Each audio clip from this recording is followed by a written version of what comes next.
Welcome back to SB Nation. I'm Amy K. Nelson, here with Bomani Jones, Andrew Sharp, and Dan Grunfeld. And we're coming to you from Clyde Frazier's Wine and Dine in Manhattan. And tonight we're talking 2012 NBA Draft, specifically the winners and losers of the NBA Draft. And Bo, I'm gonna start with you first. Who is your winner? The winner is the team that got the only player that we really have been discussing this whole way, which is New Orleans. They got Anthony Davis. They got the best player in the draft. They also got Austin Rivers, and as much as I've said that Austin Rivers isn't a point guard, and I don't think he's a point guard, I just saw Russell Westbrook get a team to the NBA Finals. So maybe there are worse things you can be than not a point guard in this league. Andrew, what about you? I like the Bobcats. I think everyone in Charlotte was pissed off when they lost out on Anthony Davis, and I think the fans are impatient, so a lot of people thought they were going to take Thomas Robinson because he could help them win immediately. But I love that they went with Michael Kidd-Gilchrist. Why? Because I think he's the second best player ultimately, and he'll give that team a personality because he's just a hard-ass defender, and he'll be attacking constantly on offense too. And then they also picked up Jeffrey Taylor at the top of the second round, who's another great defender and sort of a sleeper pick. I think all in all, they didn't get the top guy, but it's a pretty solid draft for the Bobcats. Okay, and Dan, your winner? I like the Golden State Warriors. I thought getting Harrison Barnes at 7 was a great pick for them. I think people have been down on him a little bit. He didn't have a great NCAA tournament, and maybe he didn't live up to the expectations that people had for him coming out of high school, but he can really score, and he did produce a lot at Carolina. Maybe it wasn't what people thought he should have, but to get him at 7, I think now they have a nice backcourt, a young backcourt with Stephen Curry, Klay Thompson, and then Harrison Barnes. And then they got a good big man at the end of the first round also in Festus Ezeli, and a cool name also, so I'm into that. That is an awesome name. Yep. Do you think there was a lot of potential movement with guys not really sure exactly where they were going to fall? With Barnes, do you think that might be a little bit of a chip? That he fell a little bit, not that much, but still. I hope so, because with a guy with that much talent, if he, and one of the knocks on him is that maybe he's not as aggressive or assertive as he should be with that level of physical ability and skill. So I think he should take that as a challenge and show people that maybe he should have been the 3rd or 4th And pick. one thing, everybody that says he's not assertive must not have watched him dribble around for 20 seconds and not pass the ball to anybody. He's not scared. In the 2 years of watching Harrison Barnes, I've been lost with the people that have compared him to Marvin Williams. He's a completely different animal. He thinks he's a superstar, so. Yes. And has been treated as such. And you know what? Golden State's a good situation for him with Steph Curry. It is a nice young core, and they're going to get up and down the court, and he's going to have a lot of touches. So.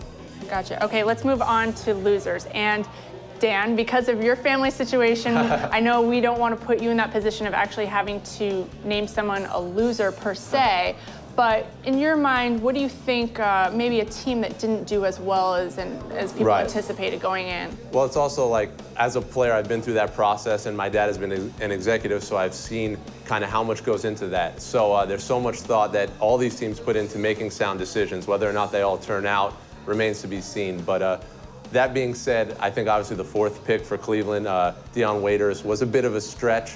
But again, they did their due diligence, and that's the guy that they believed in, so it very well may pan out for them. But I think a lot of people, myself included, were surprised to see him go that high.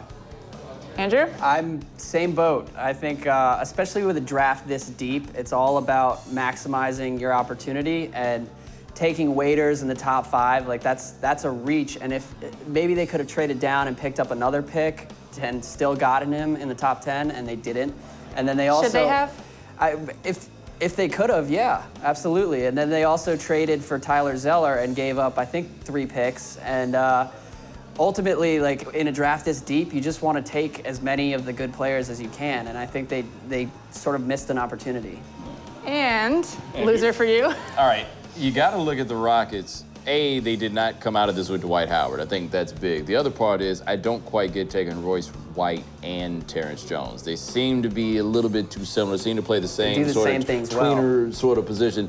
That is the part that I just did not get. If they're not going to get Dwight Howard, even if they were going to package those picks, you're packaging 2 guys that are roughly the same player in a lot of ways. I think Royce White's a better player. I just don't see why you need both. Well, the final thing I was wondering is, a year from now, if we look back at this draft, will we actually think maybe the winner could be the Celtics by picking Jared Sullinger? Nope. No. I did not need bad hamstrings to have Jared Sullinger plummet down my draft board. I just don't think he's going to be a very good NBA player. First of all, that's the Boston in you coming out. Totally. No. I am not a fan, I swear. I'm not. I think they did a good job, and I disagree. I think Sullinger is tough. He's the best offensive big man in this class. And then the other thing is Fab Melo, you couldn't ask for a better player to learn from than KG, and especially someone with some motivational issues. Like, KG is insane enough to scare anyone into working their ass off. When are people going to stop taking these guys from Syracuse who don't play any man-to-man defense and then get to the league and can't guard anybody? He's big, though. He's big and athletic. But he has not played any man-to-man. At some point, we're going to see these Syracuse guys come year after year after year, not guarding anybody, and somebody's going to say, wait a minute, you know those dudes don't guard anybody. But none of them are built like Fab Melo, though. That's the thing. He's worth the risk. Especially at where they got him, right? Right. In the 20s to get both those guys. You must not be old enough to remember Stanley Roberts and all these other big sevens, Kevin Duckworth, and these other cats that are this thing. Kevin Duckworth, I'll be shocked if Fab Melo's ever as good as Kevin Duckworth. Well, let's ask you guys. We want to know what you think. Who are the winners? Who are the losers? Do you agree with us? Do you disagree with us? Let us know in the comments. Subscribe up above, and stay tuned for more NBA draft coverage.